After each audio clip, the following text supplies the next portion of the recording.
Hello, hello. Hi, everyone. Thank you for being back again or tuning in to these ongoing conversations about the many shades and flavors and energies that surround burnout and what that can look like. So I'm really grateful for anyone who's made the time to be here live or to anyone who's watching the recording of this, because I just wanted to jump in and expand a little bit on some of the ways that burnout shows up and how it can really get us caught in a loop. So for the last couple of weeks here, I've been talking about the hero mask, which is one of several burnout archetypes that we cover in my work. And we've talked a little bit about what that looks like in day-to-day life with the actual symptoms and feelings of burnout. And then last week, we chatted a little bit about the belief system that many of us adopt in childhood, carry through friendships, carry into our independence, and carry through when we first start working and we grow in our careers, that kind of position us to be these leaders who wake up and start to realize this isn't working, and I don't feel my best, I don't feel great, and I don't want to continue this way. So today I would really like to tap into relationships and the emotionality that drives burnout. So in my work, one of the things we focus on is this idea called the bridge framework. And we've been going through the bridge framework the last couple of weeks, but today I want to talk about the D in bridge framework, because the D here stands for dynamics. And dynamics are relationships, and relationships are how we learn in this life. Relationships are how we get triggered. Relationship is how we learn what is a fit for me, what is not a fit for me, how do I want to move forward. And that is such a huge part of leadership, whether you're in a workplace or whether you're dealing with a best friend or whether you're dealing with family. And so it's really important for us to acknowledge that the relationships and the people that we work with play a huge role in the kind of energy that we have and the kind of energy that we're able to sustain when we're at work. And especially when we're doing purpose-driven, mission-driven, nonprofit, social enterprise, work under that kind of umbrella that is really focused on other people, right? So if we're having issues and struggles with the people internally in our team, that's something we need to pay attention to, because we're here to be people focused. We're here to focus on people's well-being, and that includes us, and it includes the people that we work with in organizations. So let's get into it. And I want to continue to kind of make some of these masks feel more and more alive for people as I talk about them or as people might hear them.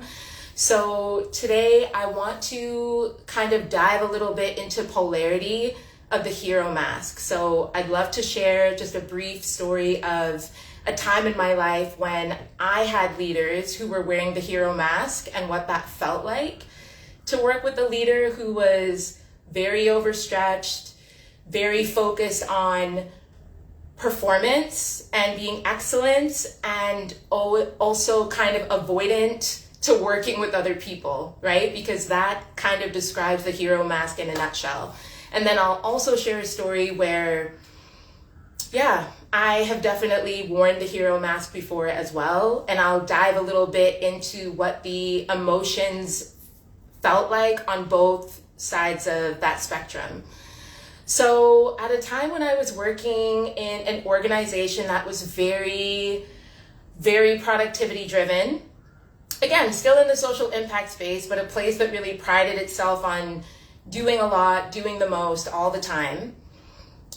Things were shifting, things were expanding, and the org was trying to do more.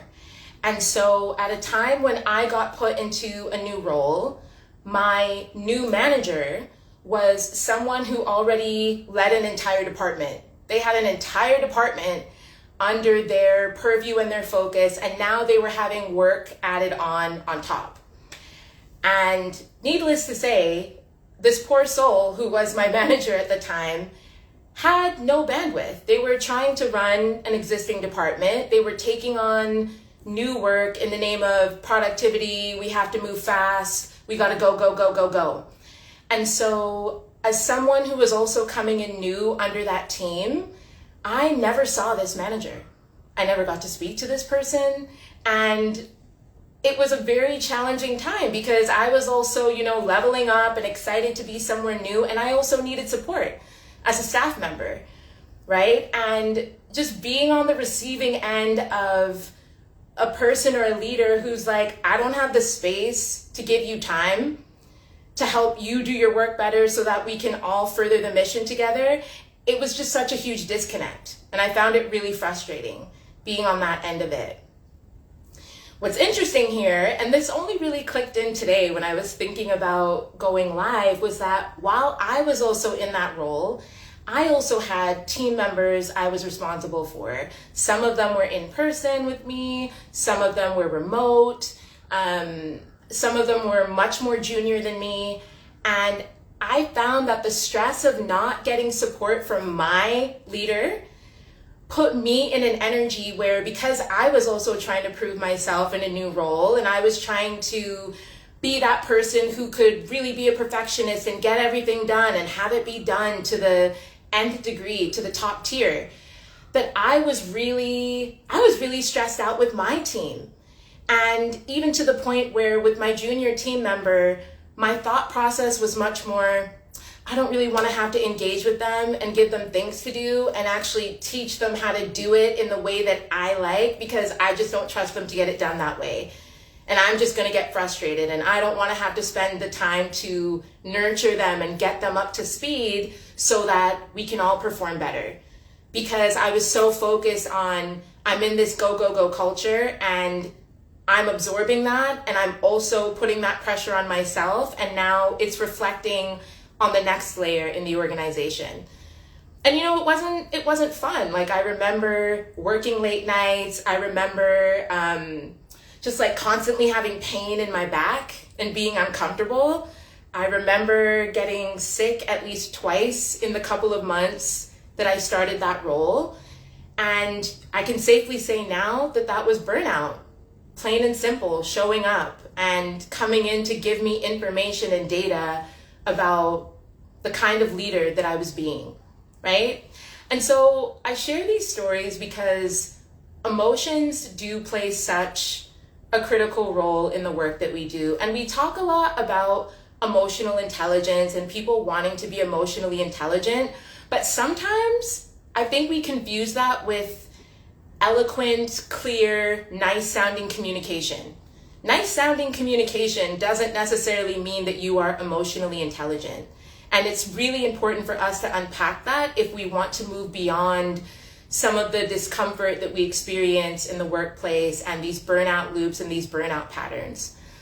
And so something that I've referenced in the last couple of videos has been this sort of astrological blueprint that can help us better understand ourselves. And one of these astrological dynamics that is important to recognize is wherever in your particular astrological chart, which outlines, everything special about you from the particular time and date and place that you were born, is this particular planet called Chiron. And Chiron is known as the wounded warrior. And for each of us, it leaves a signature around where we feel wounded in this life. And what tends to happen in our leadership is we show up and we play out our wounds if we don't heal them. And so in the story that I just shared with you, and from the perspective of the hero mask, many people who find themselves wearing the hero mask do tend to have Chiron placements in fire signs.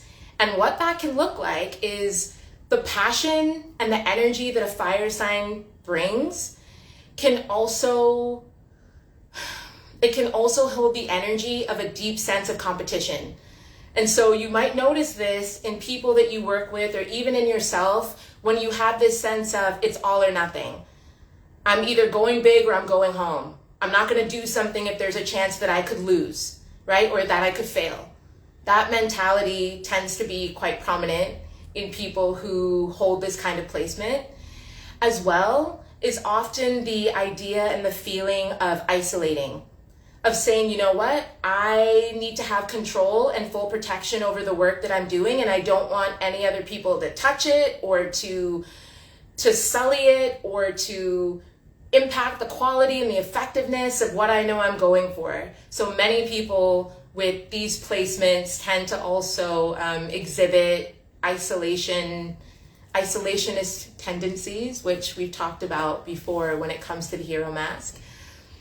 And lastly, what can also happen is that productivity can be worn as a little bit of a shield, right? It's used as a tool to stay busy, to stay productive, instead of slowing down to actually reflect, check in, recognize what's working, recognize what isn't working. And after all, we live in a society that highly values productivity, that highly values results and achievement. So you can get away with hiding behind your productivity and not having too many people ask questions.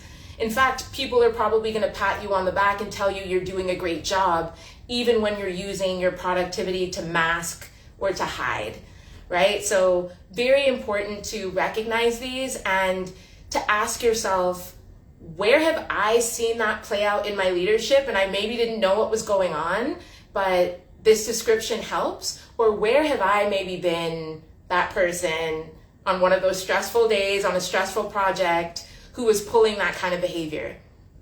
Because awareness is the first step when it comes to all of this, right? So the question now becomes, like, how can we heal some of these dynamics? How can we move up, move through, and move beyond these feelings of competition, isolation, or using productivity to deflect what's really going on with us, right? And again, this is where in our work, what we really like to focus on is rethinking and reimagining the ways that leaders can show up to form better relationships with themselves and with their teams. So one of the areas that I really like to delve into and ask the question around is, what does insight and wisdom look like in this situation? How can we reframe what being creative means? And also, what boundaries are we putting in place to protect ourselves and to also protect our relationships?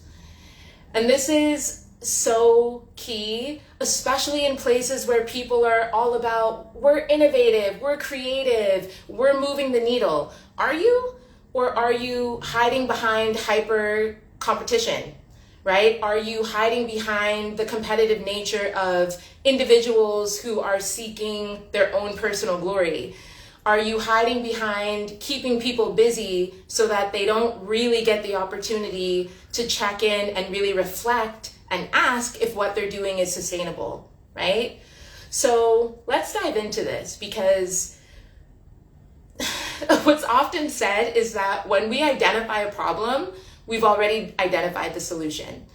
And, this idea of polarity, of, the two sides of the coin, says that the actual wounds that we carry emotionally also carry the antidote or the remedy or the healing that will help us recognize and move beyond them so that we can experience healthier relationships, which ties in to making sure that we are able to keep burnout at bay. It ties into making sure we're really able to drive a mission together with the team and that our impact is actually meaningful. So let's get into it. So with insight is all about wisdom, right? It is all about honestly giving yourself and others around you credit for the lived experience that they've had. And in so many workspaces where we're in our mental mind and everything is about the logic and the intellect, so often we dismiss what our lived experience and our emotional patterns have been teaching us. And so one of the ways to really tap into wisdom is through authenticity, which I know is a very overused word, but effectively what authenticity really means is, if you didn't have to show up and perform and be this hyper perfectionistic version of yourself, would you look around you and still say, yeah, I'm at peace with everything that's going around me and it makes perfect sense. This works, this is sustainable, the impact that we're putting out externally is the same kind of impact and experience I'm having internally.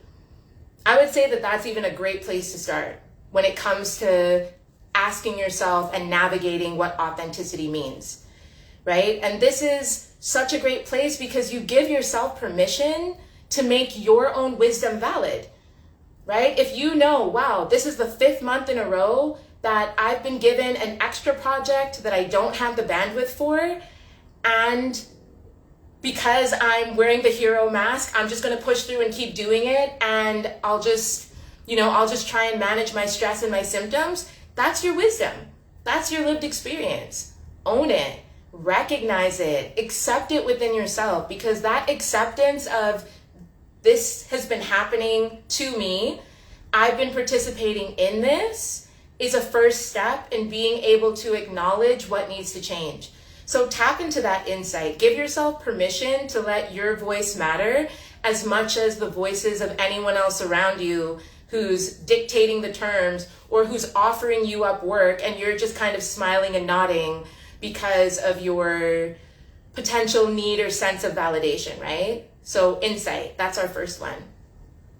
Then the next one, creativity. And this is such a big one for all the people in organizations that are all about collaboration and innovation, and we want ideas and we want people's, we want to tap into people's diversity to get new ideas and stay ahead of the market. It's very easy to say that, right? But it's another story if you're wearing the hero mask and you feel threatened by ideas that aren't your own. A part of you kind of wants to be able to take the credit and the glory for things that go well, and you want to have that control, right? So as we've just talked about tapping into wisdom, what can be a really beautiful space for creativity that I tap into a lot is anger, the emotion of anger. In letting yourself feel anger, you are actually recognizing that something doesn't work. You are accepting that something doesn't work. And I'm sure many of you have heard this phrase, and if you haven't, I'll be happy to share it, that the truth will set you free, but first it'll piss you off.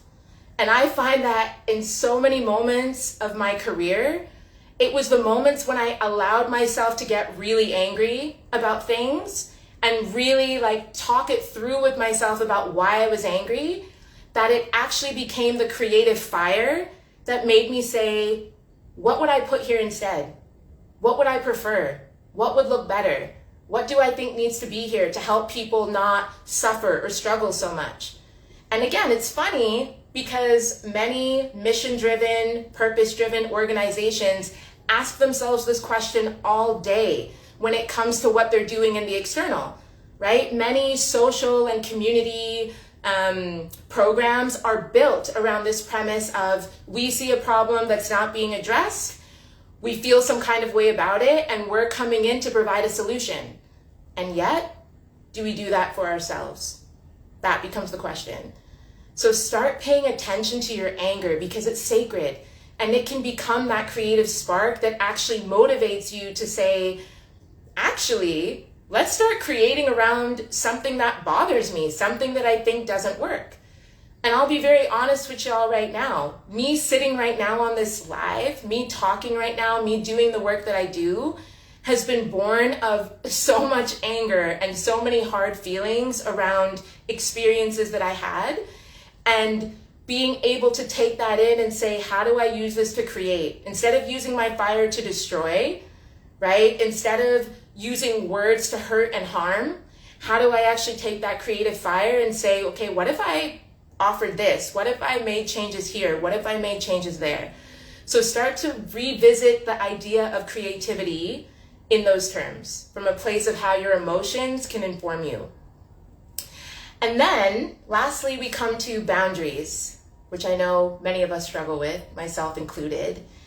And I think here the key is to remember that boundaries are as much for you as they are for other people, right? Boundaries actually, and especially boundaries, can also be born of anger. Your anger is often a signal that a boundary has been crossed. So by tapping into that anger to say, what in this situation was disrespectful, crossed the line, didn't work for me, was contrary to what we had agreed to earlier, whatever the case may be. What did not work for me in this situation? And what do I now need to communicate to let other people know that that's not going to work if we're meant to continue to work and collaborate harmoniously? And this can be really difficult, I'm not going to lie, because not everyone is going to respect your boundaries. And even those of us who don't hold boundaries know this, because we actually just default to allowing ourselves to be disrespected rather than finding the courage and taking the opportunity to communicate boundaries that can help us renegotiate how we show up in relationship with people, right? So boundaries here are so key. And this is where speaking up and using your voice actually becomes a way to renegotiate the terms with people. And we could be talking about your peers, we could be talking about those that you supervise, whatever the case may be. Being able to flip this idea of, well, I'm just going to turn off my emotions and my offense by overworking and just distract myself by that and put my worth into the work, it doesn't go away. You just end up suppressing those emotions, and they come out. It might come out in a fit of anger. It might come out in your body being sick or ill.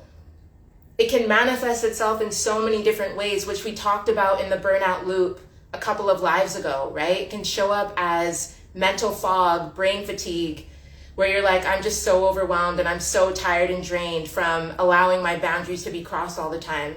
It can show up as that exhaustion. Can't get out of bed on the weekend, have no energy to spend doing the things that I love, spending time with people that I love. It can show up in illness. It can show up in your health. And that is usually the point when people start to take these things seriously, but that's not what we want here, right? We want to start recognizing these things early and putting systems and measures in place so that it doesn't have to get to the point of no return. And we can use some of these difficult emotions as a signal that, oh shoot, okay, I need to have a conversation. Oh shoot, okay, something needs to change, something isn't working. And so these are just some initial ways that you can start really co-creating with your emotions rather than saying, oh, that's uncomfortable, shut that down. Oh, nobody's going to want to hear me say that, shut that down. Because when you shut it down, you're just pushing it down within you, and it will come out in some way, shape, or form. Lovely. So just to kind of wrap up today's session, I just wanted to keep it kind of short and sweet, right? But something that I would love for folks to reflect on, or to even share, are what are some of the ways that you recognize and use your emotions to actually help you navigate into healthier patterns as a leader, as opposed to shutting them down and defaulting to some of the habits that the hero mask might wear. I would love to hear that in the comments. And for those of us who, again, are doing work that we feel really passionate about, work that supports the community, work that's very mission-driven, I'd love for y'all to reflect on the Sustainable Development Goals, right? The Sustainable Development Goals are due in 2030, so 5 years or less. And I'm just going to be honest and say that even when you read all of the reports, as a community, as a society, we are nowhere near close to the targets that have been set for the Sustainable Development Goals that we've been working on them for at least 15 years, I would say. And so just think about that. Think about how organizations and society are not closer to these bigger collective goals that we have. And now think about yourself as an individual. What are your purpose-driven goals as an individual and as a leader? Specifically when it comes to relationships and dynamics, as we talk about in the Bridge framework. Can you honestly say that you are putting the same level of intention and care that you might put into these external SDGs as you are into your own purpose, your own well-being? So much of this work is about recognizing that we matter, and that in order for these missions and social and community programs that we're running to be successful and to really stand the test of sustainability, we have to be included in that too. And the better off we are, the more energy and care that we're going to pour into our programs and our work. So take some time to ask yourself, by 2030, do you want to be where you are now when it comes to your relationship dynamics with your team, with other leaders around you in your organization? Or do you want to say that you're successfully hitting the mark on showing up for yourself, on really using your emotions as fuel to get yourself further and not using your emotions as triggers to blast into unhealthy behaviors that don't serve you in the long run? So if that's something that resonates with you and it's something that you're wanting to spend a little bit more time and energy on, then I would be so happy to welcome you into our free mini course. So it's called the Master Your Burnout Mask for More Resilient Leadership. And it is a quick and dirty mini course. It will not take you more than probably 60 to 90 minutes to actually go through and reflect.